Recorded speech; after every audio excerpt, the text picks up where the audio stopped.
आज हम पंचम पाठ भारत महिमा पढ़ेंगे।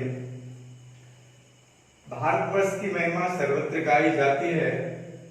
इस पाठ में प्रथम श्लोक विष्णु पुराण और द्वितीय श्लोक भागवत पुराण से लिया गया है। शेष 3 श्लोक इस पाठ में जो हैं वो अध्यक्ष द्वारा प्रस्तावित है। इस पाठ में देश के प्रति कर्तव्य की भावना प्रकट की गई है। पहला श्लोक इस प्रकार है। गायन्ति देवा किल गीतकानि धन्यास्तु ते भारत भूमि भागे। देवा गीतकानि गायन्ति, देवतागण गीतों को गाते हैं। किल का अर्थ है निश्चय। धन्या जोड़तु धन्यास्तु, ते माने वे लोग भारत भूमि भागे, भारत भूमि में जन्म लेने वाले। अर्थ इस प्रकार है, देवतागण गीतों को गाते हैं, वे लोग निश्चय ही धन्य हैं जो भारत भूमि में जन्म लेते हैं। स्वर्गा वर्गा अस्मत् मार्ग भूते, स्वर्ग जोर अपवर्ग जोर अस्मत् मार्ग भूते। स्वर्ग और अपवर्ग यानी मोक्ष को प्राप्त करने का अस्मत् मार्ग भूते साधन स्वरूप यह भारत भूमि है। भूयः जहां पर पुरुषाः सुरत्वात् भवन्ति, सुरत्व को प्राप्त करते हैं, देवत्व को प्राप्त करते हैं। एक बार इसका पूरे का अर्थ है, देवगण गीत गाते हैं, वे लोग निश्चय ही धन्य हैं जो स्वर्ग और मोक्ष के योग्य साधन स्वरूप भारत भूमि में जन्म लेकर देवत्व स्वरूप को प्राप्त कर लेते हैं। दूसरा श्लोक है। अहो अमीसाम किम आकारी शोभनम। अहो आश्चर्यबोधक अव्यय है। अहो अमीसाम, इसका इस भारत भूमि का आकार कितना शोभनम, कितना ही सुंदर है।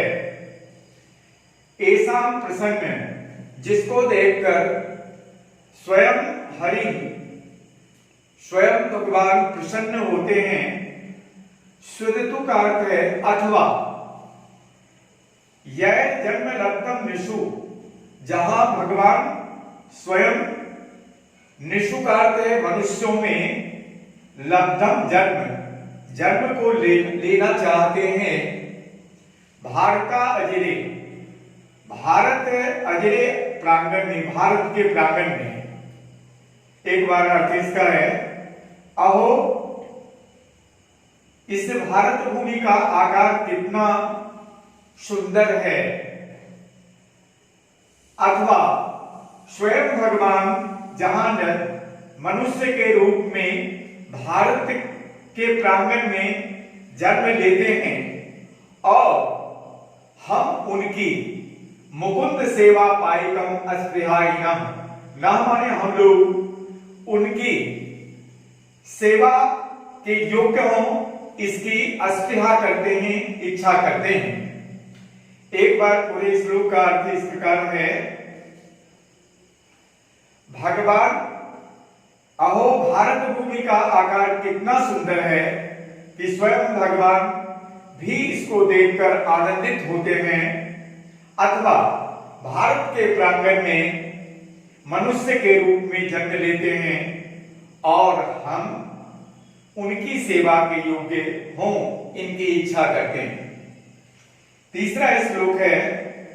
इयं निर्मला वत्सला मातृभूमि प्रसिद्धम सदा भारतम वर्षमेतत्। इयं, यह मातृभूमि निर्मला, निर्मल है, स्वच्छ है, पवित्र है। वत्सला, ममतामयी है। प्रसिद्धम सदा भारतम वर्षमेतत्, और हमेशा से ही भारत भूमि प्रसिद्ध रही है। विभिन्ना जना, यहाँ अनेक जातियां, अनेक लोग, धर्म जाति प्रविध, अनेक धर्म, अनेक जातियां, लेकिन एकत्व भावम वैम तो बसंती, लेकिन एकता के भाव में यहाँ पर सभी लोग रहते हैं। अर्थात भारतवर्ष की विशेषता है कि अनेक जातियां, अनेक धर्म, अनेक रूप रंग, लेकिन सभी एकता के भाव से हम सभी भारतवासी हैं, एकत्व रूप से यहाँ रहते हैं। आइए अब चौथा श्लोक। विशाला अस्मदीया धरा भारतीया सदा सेविता सागरैः रम्य रूपा वनैः पर्वतैः निर्झरैः भव्य भूति वहन्ति भी ऐसा सुभा चापगावी। विशाला अस्मदीया धरा भारतीया, हमारी मातृभूमि अति विशाल है। सदा सेविता सागरैः रम्य रूपा, यह भारत भूमि सागरों से सेवित है, सुंदर रूप वाली है। और यह भारत भूमि वनों से, पर्वतों से, निर्झर झरनों से भव्य भूति ऐश्वर्यशाली है।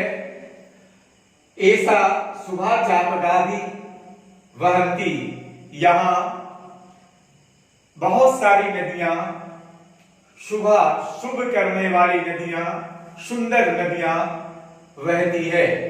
एक बार पूरे श्लोक का अर्थ, हमारी मातृभूमि विशाल है, यह मनोहर रूप वाली, शुभ तथा दिव्य ऐश्वर्यशाली है। यह भारत भूमि सागरों, वनों, झरनों तथा सदा बहने वाली नदियों से युक्त है।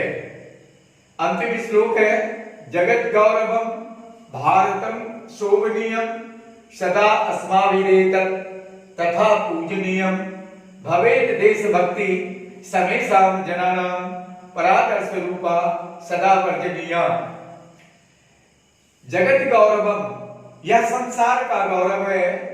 भारतम, भारत, शोभनीयम सदा अस्माभि, और यह सुंदर है, हम लोगों के लिए यह गौरव है और सुंदर है, तथा पूजनीयम, तथा पूजा के योग्य है। भवेद देशभक्ति समेषां जनानां, हम सभी लोगों को अपने देश के प्रति भक्ति की भावना होनी चाहिए।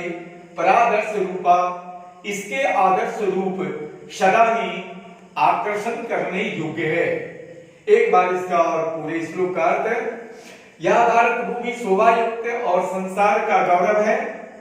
यह भारतवर्ष हमारे द्वारा सदा पूजनीय है।